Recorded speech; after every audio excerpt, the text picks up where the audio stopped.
Thiruvananthapuram കന്യാകുളങ്ങളിൽ tourist bus മറിഞ്ഞു, നിരവധി പേർക്ക് പരിക്കേറ്റിരിക്കുന്നു. എ വി ജയശങ്കർ തിരുവനന്തപുരം ചെയ്തു. ജയശങ്കർ, എത്ര പേര് ഈ ടൂറിസ്റ്റ് ബസ്സിലുണ്ടായിരുന്നു? ഇത് ഈ വിനോദസഞ്ചാരികൾ എന്ന് പറയുമ്പോൾ എവിടെ നിന്ന് വന്ന സംഘമാണ്? അങ്ങനെ എന്തെങ്കിലും വിവരങ്ങൾ ലഭിച്ചിട്ടുണ്ടോ?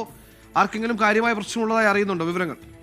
അതായത് സുഹൈൽ, നെടുമങ്ങാട് ഇരിഞ്ചിയത്താണ് ഇത്തരത്തിൽ ടൂറിസ്റ്റ് ബസ് മറിഞ്ഞിരിക്കുന്നത്. അല്പസമയം മുമ്പാണ് ഒരു അപകടമുണ്ടായിരുന്ന ഒരു വിവരം നമുക്ക് ലഭ്യമായത്.